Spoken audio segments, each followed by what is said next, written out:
बिस्मिल्लाहिर्रहमानिर्रहीम। मैं हूँ हाकिम नसीरानी। जनाब, जैसे आप जानते हैं कि इस वक्त मुल्क की हालात तब्दील हो रहे हैं। पाकिस्तान की सियासत एक तरफ रुकती नहीं, एक सिमत ले ही नहीं रही। सुबह उठते हैं तो ख़बरें और मिलती हैं, शाम को सोते हैं तो ख़बरें और मिलती हैं। बहरहाल जैसे जैसे सियासी तब्दीलियाँ हो रही हैं, वैसे वैसे लोग जो कौमी असम्बली में बैठे हुए हैं, जो सूबाई असम्बली में बैठे हुए हैं, वो अपने इलाकों में जाकर रूठे हुए लोगों को मनाने की कोशिश में लगे हुए हैं। जिसकी ताज़ा मिसाल कश्मीर डिस्ट्रिक्ट की है कि मज़ारी सरदार एक तरफ हो गए और बिजारानी सरदार दूसरी तरफ हो गए। पाकिस्तान पीपल्स पार्टी में ये दूरियां इसी इलाके में देखी जा रही, इस वक्त हमें देखने को मिल रही हैं, और किसी इलाके में हो या ना हो वो भी आपको बताएंगे। लेकिन जैसे कि ये डिस्ट्रिक्ट कश्मीर की बात हो रही है, तो मैं आपको डिस्ट्रिक्ट कश्मीर के वो आदाद बताऊंगा जो पिछले इलेक्शन में, साबका इलेक्शन में पीपल्स पार्टी के उम्मीदवारों के थे। जैसे कि इसलिए ये NA 197 है था, बल्कि क्योंकि अब तो ये तब्दील हो गया है, इसका फिगर तब्दील, नंबर तब्दील हो गया है। इसमें कुल वोट थे 4,54,488, जिसमें पाकिस्तान पीपल्स पार्टी के सरदार एहसान रहमान उम्मीदवार थे, जिन्होंने 84,742 वोट हासिल किए और वो कामयाब हो गए। उनके मुकाबले में इतने मार्जिन की तवक्को तो किसी को भी नहीं थी कि क्योंकि उनका अपना ही रिश्तेदार सरदार शमशेर खान मज़ारी साहब वो पहली दफ़ा कश्मीर में इलेक्शन लड़ने के लिए आए, लेकिन फिर भी उन्होंने जमात इस्लामी के प्लेटफॉर्म से 47,326 वोट हासिल किए। और GDA के जो उम्मीदवार थे अब्दुल गनी बिजारानी साहब, उन्होंने 2362 वोट हासिल किए। और दूसरे इसमें ये होता है कि जैसे कि हम लोग नहीं जानते कि निशानात क्या हैं, अहम निशान कौन से हैं, लेकिन 10,000 वोट इसमें हमारे वो उन उम्मीदवारों को मिले जिनका कोई नाम निशान यानी सियासी एक्टिविटी नहीं थी, लेकिन उनको ये निशानात अलाट थे, उनको तकरीबन 10,000 वोट मिले। इस हिसाब से 10,000 वोट ये ज़ाया हो गए। ये एक बड़ा मार्जिन था। मुकाबले में पीपल्स पार्टी के मुकाबले में जमात इस्लामी का एक ऐसा उम्मीदवार जो रुझान मज़ारी से आया और यहाँ आकर इलेक्शन लड़ा। बहरहाल इसमें सबसे बड़ी बात ये है कि इन 47,000 में 23,000 वोट वो थे जो मीर गालिब हुसैन डोमकी साहब के थे, क्योंकि इसी तक में मीर गालिब हुसैन खान डोमकी ने 23,000 वोट हासिल किए हाजी अब्दुल रऊफ़ खान खोसो साहब के मुकाबले में। हाजी अब्दुल रऊफ़ खोसो पीपल्स पार्टी के नामजद उम्मीदवार थे, जिन्होंने 36,519 वोट हासिल किए थे।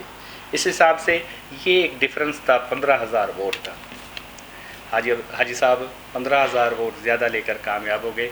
दूसरा, इसी तक में जो सबसे बड़ी अहम बात थी वो ये थी कि PS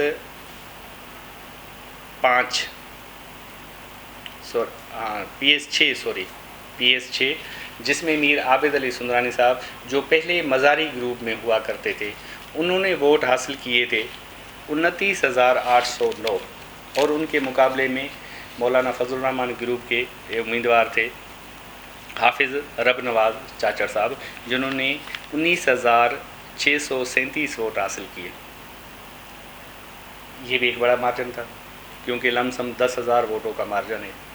अब बात सोचने वाली बात ये है कि अगर मीर आबिद हुसैन सुंदरानी साहब के 23,000 वोट और मीर गालिब हुसैन खान डोमकी के 23,000, तो ये फिगर बनता है 42,000 का, तकरीबन 42,000 वो वोट जो नेक्स्ट कैंडिडेट को बआसानी मिल सकते हैं अगर वो कैंडिडेट मीर शबीर अली खान बिजारानी खुद हुए तो। क्योंकि इस वक्त मुकेश कुमार चावला और सरदार मीर शबीर अली बिजारानी की ये कोशिश है कि कौमी असम्बली में मीर शबीर अली खान खुद आ जाए, और इसी वजह से उन्होंने अपने देरीना मुखालिफ मीर आबिद हुसैन सुंदरानी को भी मना लिया, जो अपने इलाके में भी एक बड़ा असर रसूख रखते हैं।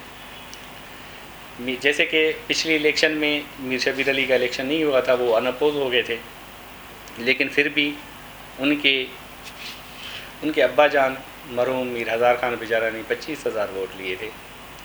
اب وہ 25,000 ووٹ 29,000 میر عابد حسین کے اور 23,000 میر غالب حسین خان ڈومکی صاحب کے اگر یہ ملائیں تو یہ فگر آپ کے سامنے آ جائے گا.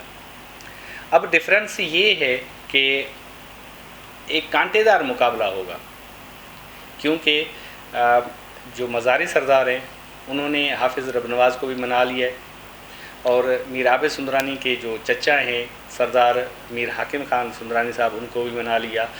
اور اس کے علاوہ کندکوٹ سٹی ہے وہیں پر بھی کافی اثر رسوخ رکھتے ہیں، کیونکہ کندکوٹ کے لوگوں کو پتہ ہے کہ جب سردار سلیم جان خان مزاری ناظم تھے تو انہوں نے بڑا کام کیا تھا. اس وقت بھی سردار سلیم جان خان مزاری نے جو یو سی الیکشن بلدیاتی الیکشن اس میں کافی سیٹیں نکال لی تھی.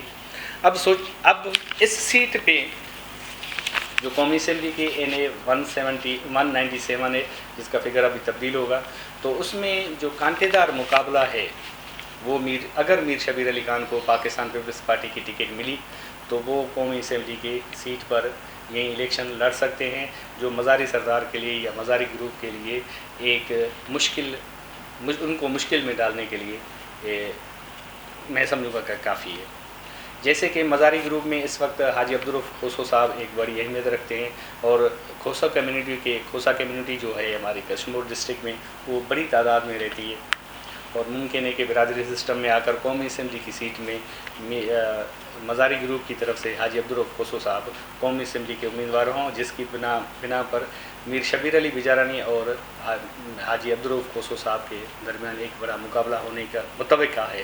اور دوسرے مضبوط امیدوار ہیں سردار احسان رحمان مزاری صاحب، جو اب اس وقت وفاقی وزیر بھی ہیں، جو کشمور میں کم تنگوانی اور کندکوٹ کی طرف زیادہ کام کر رہے ہیں، اور ان کا فوکس ہے کہ تنگوانی میں جو اس وقت سیلاب آیا ہوا ہے، جو برساتیں ہوئی ہیں، وہاں پر جو لوگ افیکٹڈ ہوئے جو متاثر ہوئے ان کو ریلیف دینا، ان کے ہاں راشن پہنچانا اور ان کے لیے بہتری کے کام کرنا، اور اس کے ساتھ ساتھ بے نظیر انکم سپورٹ پروگرام کے کارڈ کھلوانا، یہ ساری باتیں سیاست بھی ہیں، خدمت بھی ہیں، یہ ان کا فرض بھی ہے.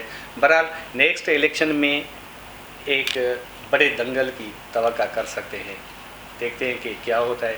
لیکن ایک بات تو ثابت ہوگی کہ پاکستان پیپلز پارٹی کے لیے یہ سیٹ ذرا مشکل ہو جائے گی، کیونکہ ایک پارٹی یا ایک گروپ ممکن ہے پاکستان پیپلز پارٹی کو چھوڑ جائے. کسی اور پروگرام میں کسی اور ٹاپک کے ساتھ آپ کے ساتھ میں پیش ہوں گا. تب تک دیجیے اجازت. اللہ حافظ.